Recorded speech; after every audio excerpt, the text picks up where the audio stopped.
Hi everyone! Welcome back to our channel. Hi guys! Kamusta? Kamusta mong tanan? This is the part 2 of our Shopee makeup haul. And for you guys na hindi pa napanood yung part 1, we did a makeup haul in Shopee.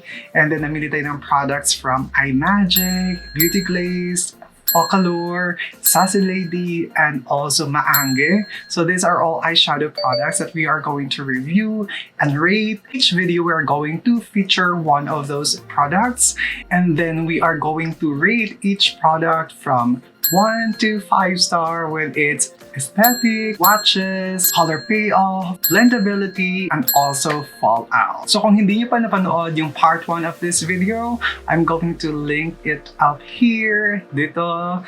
So guys, ito yung mga nabili nating items. Yan. Ito sila. So there are 5. So ito yung una nating review, which is from Beauty Glazed. So guys, in-arrange natin siya alphabetically on which one to review first. So tapos na tayo sa Beauty Glazed, and today we are going to review naman the Focallure. So guys, type yan na sa Shopee, Focallure. Ayan. Tapos puntahan natin yung store. Ayan. Tapos, tingnan natin yung product na bilhin natin dito. This one. So that is 173 pesos. Ayan. So, as per here, discounted daw siya. Pero 173 pesos ko siya nabili. And so, hindi pa natin nabuksan yung product. Ayan siya. So, we are going to rate this one as well. And check today kung gaano ba siya kaganda. Guys, yung buhok ko, ang dami kong hair fall everyday. Dumapadami siya ng padami. So, I don't know what to do. Actually, yung housemate ko, binigyan ako ng argan oil. Hindi ko alam kung what to do with the hair. I'm checking pa online ko anong mga kailangan kong gawin. Ayun guys, finally natanggal ko na siya sa plastic. Buksan natin. There are 9 eyeshadows. So lahat ng details guys, nandito lang sa likod ng yung ingredients niya. May ingredients ba ito? Yeah. At saka yung description ng ng items. So nasa likod ng box niya. So this is more on peachy guys. Pero neutral colors pa rin siya, which is really good for everyday looks. Ayan. So this one is 173 pesos. Wala naman siyang amoy. May ba? May konting amoy lang guys. Yung amoy ng makeup. Pero ayan, it looks good. It looks so good. And maganda din to pang travel. Lagay mo sa pocket or sa handbag mo. Ayan. So guys, I am going to zoom you in again. And then, but before that, maglagay na ako ng base product sa face ko para mag-focus na tayo sa ating eyeshadows. See you guys! And so, ayan na tayo guys. We're up close and personal na ulit. And then, I did my base na and everything, diba? My eyebrows na rin ako. And yeah, para magkapag-focus tayo sa ating eyeshadow palette. And I like the color story actually of this. So, meron tayong salmon color. Meron tayong parang deeper salmon. And then, we also have champagne, gold, and then copper, bronze. So the basic that you need for a basic palette. I mean, for a neutral palette. Plus we have a coffee color here. This is parang mix ng brown at saka black. Ayun. And then beige also for our transition color. So we have 4 mattes and then 5 mattes and 4 shimmer colors. So let's get into it! I'm excited! So, magsimula na tayo sa mata. Nakapaglakay na ako ng primer. I use a concealer to prime my lids. And the good thing about this, mayroon siyang beige color dito. So let's use this beige one para iset yung ating concealer. Medyo powdery din siya. The same nung Beauty Glaze. Parang same siya ng consistency, guys. Powdery din. Guys, kailangan nyo iset yung concealer nyo lagi kapag yun yung ginagamit nyo yung primer, ha? Kasi para mag-glide ng maayos yung inyong mga shadows. So, let's go to this salmon color, this one. So, ito yung gagamitin natin, parang transition color. Very powdery nga siya, guys. Nagka-crumble agad. So, lagay ko siya dito. Tapos, pag nalagay ko na, yung excess product, siya yung aking i-blend out. Ayan. Although very powdery siya, pero yung pigment naman, it's true to its color here, dito sa palette pala. Pero parang sobrang powdery niya. I-blow out ko lang siya guys. Gusto ko ng sobrang blow out yung ating mata. Yung ating pagka-halo eye. So, blow out ko lang siya. So ganyan lang guys, parang windshield wiper. Yan, ganyan lang. Para mag-build up natin yung color. Blendability, maganda siya actually blend. Okay naman yung blending niya. Parang wala pa naman nakikitang patches. Kasi nga powdery din siya, so ayun. So, check natin sa darker colors mamaya kung same pa rin yung kanyang consistency. Okay, then lagyan natin ng...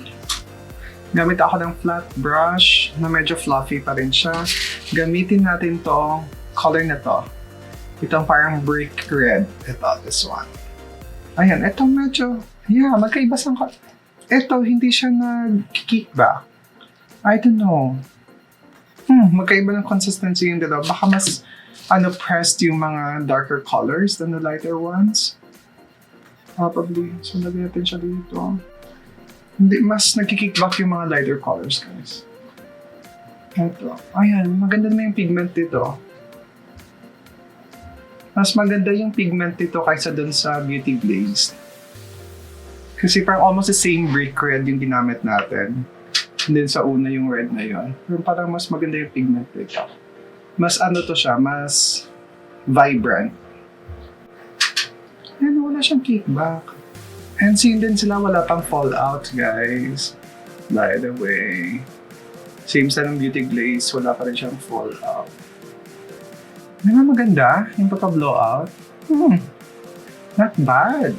At mas nagbe-blend silang mas maganda yung pigmentation nito.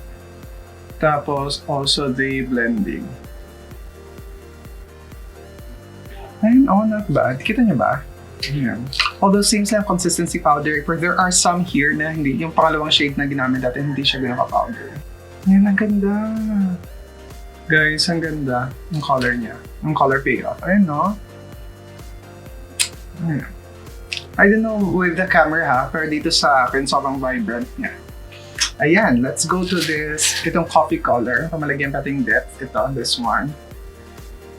Tingnan natin kung may fallout. Then, ayan nga, mas matigas din yung kanyang mas pressed din siya compared to dun sa unang product.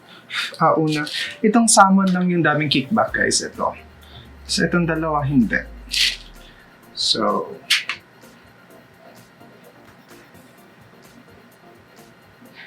dito. Ayan. Maganda din yung color payoff nito. I mean, this one is not black kasi. It's talaga. Tawag dito. It's the color. So, parang mix ng brown at saka ng tawag dito at saka ng black. Hindi siya pure black. Kaya I didn't expect it to be that blackish. So, pero maganda yung niya. Gamit lang ako ng na. Nagyan natin yung bronze, guys. Ito. Bronze. Here. Nagyan natin siya sa halo eye natin. Kala ko ng flat brush. Sabi ko siya dito. Sa corner lang. Ayan. Parang same problem tayo nung yung sa Beauty Glaze. Yung shimmer shade. Ayaw kumapit. Wait. Okay, ilagay natin itong champagne. This one. Sa gitna. Ayan, buti na lang yung champagne. Lumalabas ka agad. Ayan. Kita nyo, maganda naman yung champagne color. Yung lang talaga, yung bronze. Ayaw na. Titingnan natin yung bronze. Baka naman may way pa. Mag-iba ako ng brush. Wait lang. Itong small fluffy brush. Ayan, lumabas din siya. Siguro ayun na yun talaga sa flat brush. Kumakapit siya sa Okay siya dito sa small fluffy brush ko. Medyo patchy lang talaga sa guys, pero doable naman. With the price. Ayan, ganda ba? Maganda naman. Siguro kailangan mo na ng specific brushes para mag-work sila. More on, nag-work sa mga fluffy brush. So, kung kailangan nyo ng ayaw na masyadong mag-work sa mga flat brush. I don't know why. Kung flat brush meron ka, make sure na flat, fluffy brush. Ang ganda. So, ayun guys. Happy na ako sa top lid natin. Punta tayo sa ating lower lashes. So, magsimula ako dito sa yung brick red natin. This one. Simula ako dyan. Alam niyo, wala na akong brush. Wait. Meron ako itong tagalinis ng brush, ganyan lang. Kasi hindi pa ako naglalaman na naglilis ng brush, guys. Nakakunin natin yung darker, yung coffee na color. Nag-get siya sa gilid.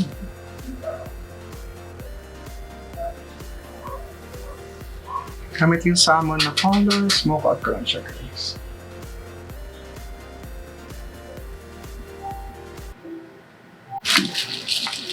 Lagay lang natin dito yung... Lagay din natin sa baba, guys, yung ano. Yung bronze. At saka yung... champagne.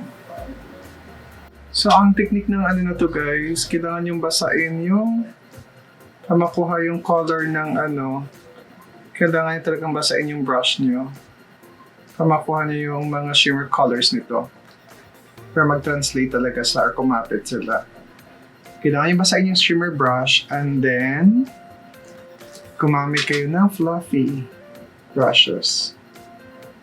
Huwag yung flat lang na matigas. Ayan guys, we're done na. I'm going to finish lang everything with the eyelashes and then also my skin, my complexion with the blush and the lipstick. And I'll be right back, guys.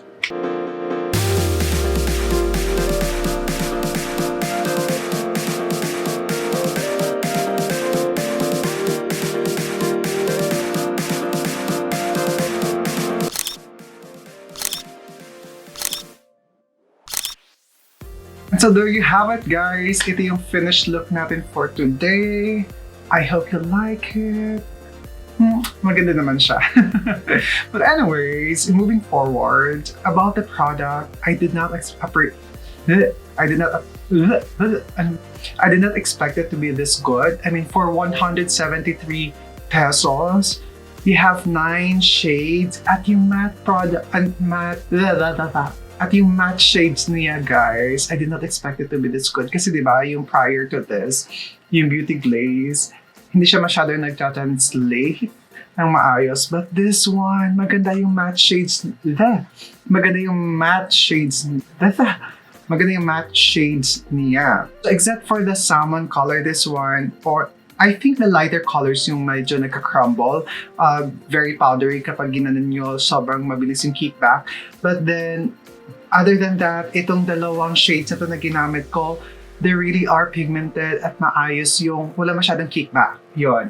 Nahirapan ako ng konti doon sa shimmer shades natin, kagaya ng sa Beauty Glaze. But this one, I was able to make it work naman din. So, kailangan nyo lang i-wet yung brush nyo at parang basta, wet na fluffy brush or kaya flat brush pero medyo fluffy. Now, when it comes to our ratings for the aesthetics, guys, ayan, I love it. I really love it. I mean, right away, right off the bat, makikita mo na kagad yung colors kasi sheer or transparent yung kanyang cover. And then, although it's plastic, 173 pesos, what do you expect? Hindi ka naman mag-expect ng glass na container or na packaging, but it really looks chic. Maganda siya tignan. For one, it's very simple, black. Pwede mo siyang idalhin kahit saan. Maliit na purse, kasha siya. So, wala kang problema. So, for aesthetics, I will grade this one 5 out of 5. By the way, guys, for our ratings we are considering the price Hindi natin siya kinukumpara sa mga sobrang mamahaling mga products. So, at its price, 5 out of 5 siya for the aesthetics. Now, sa swatches, yun tayo. Hindi tayo nag-swatch. So, mag-swatch tayo ngayon. Nakalimutan natin. So, ito yung swatches na sa mattes. Ito yung coffee. Ito yung brick.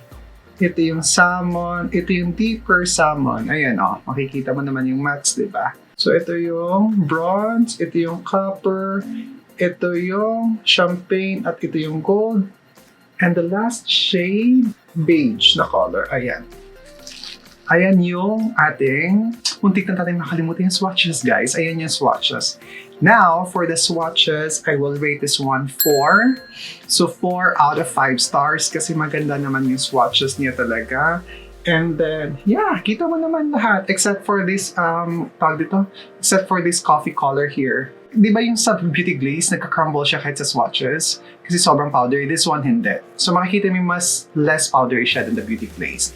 Ayan. So I rate this one 4 out of 5 for its price, yung swatches na to. For your color payoff, maganda yung color payoff niya. First application pa lang, makikita mo na kaagad yung color niya. Each shade is true to its color. Kung ano nakikita mo dito, yun talaga nag-reflect doon sa kanya kapag in-apply mo na siya sa lids mo. So it's really good. And then kapag i-build up mo, buildable din siya, nakikita mo pa, more pa. I mean, magbibigay pa siya ng more color payoff. Ayun. So lahat-lahat dito maganda. I mean, yun mga nagamit natin, maganda talaga. So for color payoff, guys, I will give this one, for its price, I will give this one 5. So 5 out of 5. Doon tayo sa blendability. Well, for the matte colors, walang problema sa blendability. Nabiblend ko sila, nabibuild up ko sila. So, walang problema doon. Now, may problema tayo doon sa mga shimmer shades. But of course, I was able to work it out naman. Kailangan mo lang malaman kung paano siya paano yung paggamit mo sa shimmer. Bakit ako double? Kailangan mo lang malaman kung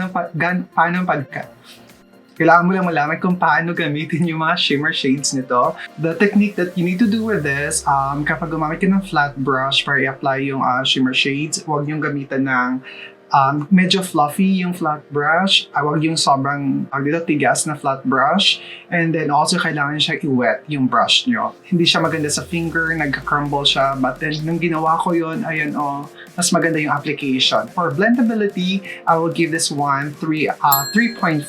3.5 stars yung ibibigay natin dito. Ayan. So now for the fallout, guys, I don't know what's with this palette. Pati yung Beauty Glaze, wala din siyang fallout. Same with the Beauty Glaze, wala siyang fallout. Probably because of their consistency na medyo powdery. I don't know, baka yun yung cause kaya or reason why wala siyang fallout. Although mas powdery yung Beauty Glaze, this one not much compared to Beauty Glaze. But then, yeah, wala din siyang fallout. So for that, that's 5 out of 5, guys. Tinatype ko dito. Kasi the last time hindi ko nasabi yung result.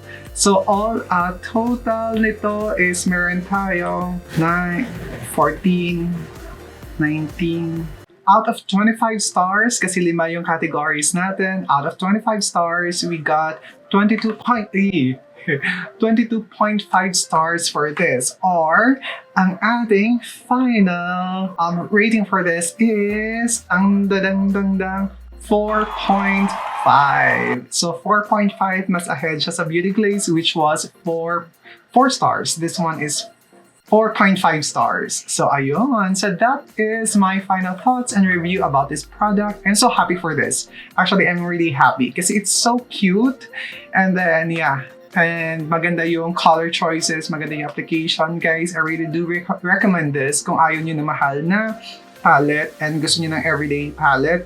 Ito, gawin nyo to. Actually, you can, glam up naman din. Glam up naman yung ginawa natin. Glam look naman yung ginawa natin. So, wala pa rin problema. Guys, I really do recommend this one. Highly recommend this one for 173 pesos. And it's so cute. Hindi pwede may ilagay sa purse. Manang ganyan lang. So I hope you guys did learn something about that product and enjoy our video for today. And then, yeah, so our part 3 will be coming up soon. And then, please don't forget to subscribe and like our videos and also hit that notification bell para malaman niyo lagi na kung nag-upload ako. So guys, I will see you soon and thank you so much for watching. Love ya! Bye!